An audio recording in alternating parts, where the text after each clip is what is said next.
il y a très très longtemps, quelques siècles peut-être, dans un petit village nommé Sakai, 3 jeunes amis, les marchands Koemon, Sasuke et Chubei, décidèrent un beau jour de se rendre à Sumiyoshi pour assister à la fête annuelle du printemps. Ils étaient partis très tôt le matin, afin d'arriver la veille pour ne pas manquer le début de la fête au lever du soleil. Mais la journée était chaude. Ils avancèrent moins vite qu'ils n'avaient prévu. Le soleil était déjà très bas dans le ciel, que les 3 marchands n'étaient toujours pas arrivés à Sumiyoshi. Il leur restait à franchir une sombre forêt. Mais à la lisière de celle-ci... Matsuri no hajime o mitai yo. Datte, ichiban kirei na no wa asahi ga noboru koro no gyoretsu da zo. Iko! Suzushiku naru to uki yasuku naru kara. どっちにしても暗くなる前につけないし、暗い森を取るのは本当に嫌だな。泥棒とか幽霊とか怖いのか。じゃあお前は怖くないのか。森には不老者がいるのを知らないのか。俺は全然怖くない。もしついてきたくなかったら俺一人で来いよ。 Mais on n'y comprend rien. Ah bon? Bah, c'est du japonais. C'est un spectacle de contes japonais, c'est normal que les dialogues soient en japonais, non? Vous avez pas compris? Non. Alors voilà, Sasuke veut absolument assister au début de la fête. En effet, le plus beau moment, c'est au lever du soleil, quand le cortège se forme. Mais ses amis, Koemon et Chubei, n'ont pas tellement envie de traverser la forêt alors que la nuit va bientôt tomber. Ils ne sont pas très courageux. Alors Sasuke se moque d'eux en les traitant de lâches. Et comme lui n'a peur de rien, il décide de continuer sa route tout seul. Ça va mieux comme ça? Oui, madame, oui.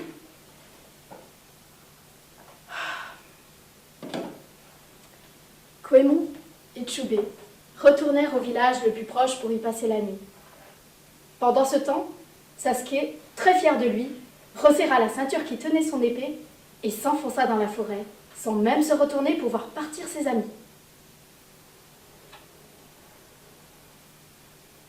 Au bout d'un moment, le soleil se fit moins chaud. Bientôt, ses rayons passaient à peine à travers le feuillage.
Même pas peur.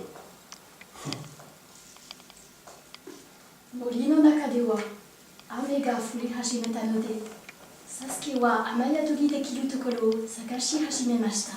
Ah non. Comment est-ce que tu veux que je fasse le personnage de Sasuke si tu continues de parler en japonais? Ah, pardon. Dans la forêt, la pluie s'était mise à tomber. Et Sasuke cherchait de tous côtés un endroit pour se mettre à l'abri. Quand soudain, de l'autre côté de la clairière, il aperçut une maison. Soulagé, il courut sous l'averse, traversa la clairière. Devant la maison, il hésita un instant, mais comme la porte de la véranda était ouverte, il ôta ses sandales mouillées. Ah oui, parce que au Japon, on enlève toujours ses... On enlève toujours ses sandales avant d'entrer dans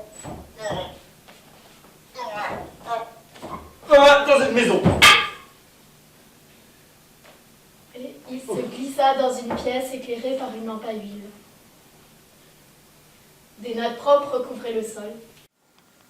À côté de la lampe, il aperçut une chaufferette de porcelaine, décorée d'un joli motif représentant des araignées. Non, là. Ah oui, c'est beau, hein. Mais chose étrange, la pièce était vide. Et dans toute la maison régnait un silence total. On n'entendait que le bruit monotone de la pluie, qui continuait à tomber dehors. Oh eh oh, quelqu'un? Personne? Oh, c'est étrange quand même, hein. Une maison vide. Bon, de toute façon, je ne vais pas rester longtemps ici. Je cherche mes vêtements, je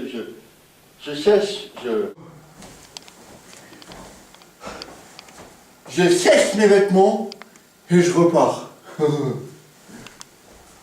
Koemo et Tsubé sont des lâches, hein. Ils auraient pu venir avec moi. Ah bah non, je ne veux pas enlever mon pantalon. Oh, oh, c'est beau. Un kimono. Il y a personne, hein. Bon, bah je vais le mettre, hein. Ouais. Je vais le mettre. Faut que je me réchauffe. Et puis, surtout, ah, voilà. Oh, mon dos. Ah, c'est long ce chemin pour s'asseoir. Oh. Oh. Surtout le passant, le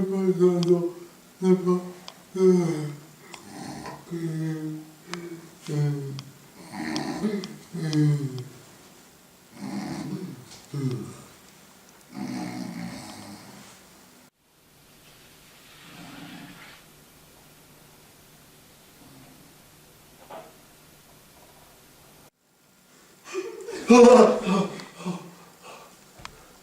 Ah bon, ce bon, bon, ce bonbon, bon, ce bonbon, bon, bon après, bon, ce bon, bah. Bonjour.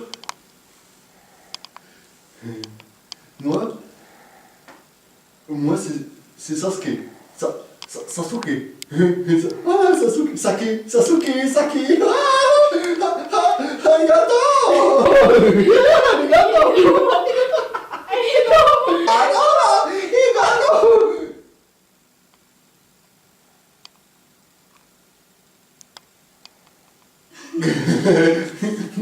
Sasuke, Sake.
Mademoiselle! Oh, vous êtes passé où? Mademoiselle!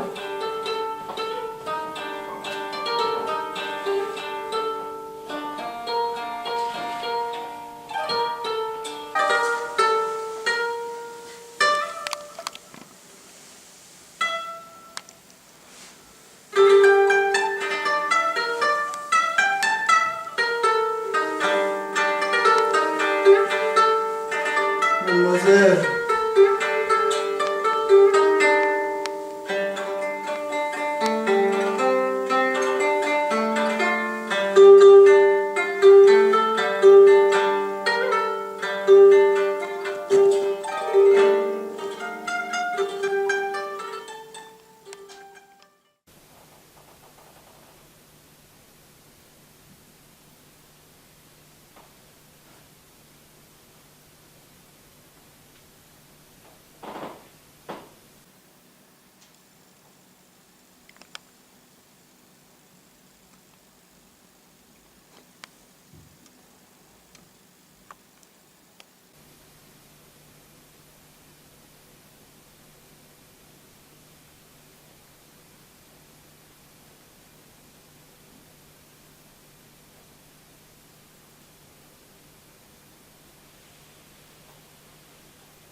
Un silence pesant enveloppait toute la maison.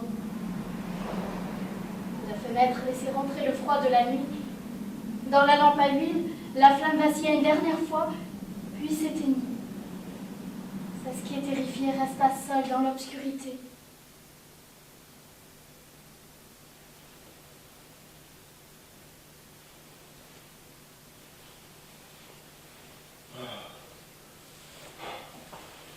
Où est-ce que je suis? Mon kimono.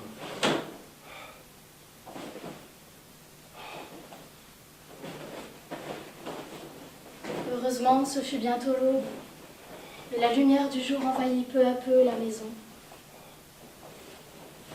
Il vit alors que les nattes sur le sol étaient déchirées, à moitié pourries, couvertes d'une épaisse poussière. La porte de la véranda n'était pas ouverte, elle était tout simplement tombée de son cadre. À la place de la chaufferette, il y avait un petit tas de cendres, et la bouteille de saké et le bol avaient fait place à 2 pierres. Sasuke crut d'abord avoir rêvé. Il fit un effort pour essayer de comprendre ce qui s'était passé, mais épuisé, il finit par s'endormir.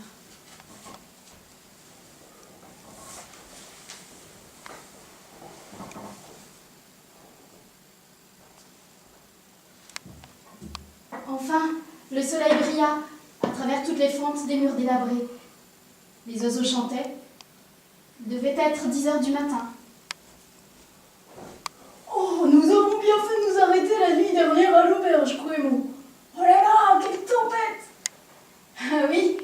vantards des Sasuke a dit se faire tremper par la pluie. Ça lui apprendra. Oh, regarde, Choubé. Qu'est-ce que c'est là-bas? On dirait une vieille maison. La maison de thé aux 3 cordes. Étrange maison de thé au plein milieu de la forêt. En plus, elle est à moitié en ruine. Koemon, Choubé, vous êtes là? Mais ma parole, on dirait la voix de Sasuke. Mais que fait-il ici? Oh, Koemon, Choubé, je suis si content de vous voir. Si vous saviez ce qui m'est arrivé hier soir. Mais que s'est-il passé? Eh bien, je suis rentré dans cette belle maison pour m'abriter de la pluie. Je me suis réchauffé, puis endormi, quand soudain est entrée cette magnifique jeune femme au kimono rouge. Alors, j'ai bu, puis nous avons dansé, et après je ne me souviens plus de rien. Et je me réveille dans cet endroit perdu au milieu de nulle part, avec en face de moi mon couteau. Mon couteau planté dans cette énorme araignée noire. Oh, ça suffit! Oh, Sasuke, nous t'avions averti. Cette jeune fille n'était pas une créature humaine, mais l'esprit de cette énorme araignée noire. Ouais, mais elle avait une si belle robe. Partons d'ici, je n'aime pas beaucoup cet endroit. Allons-y. Oui, c'est ça. Tu as raison. Partons retrouver les copains au village.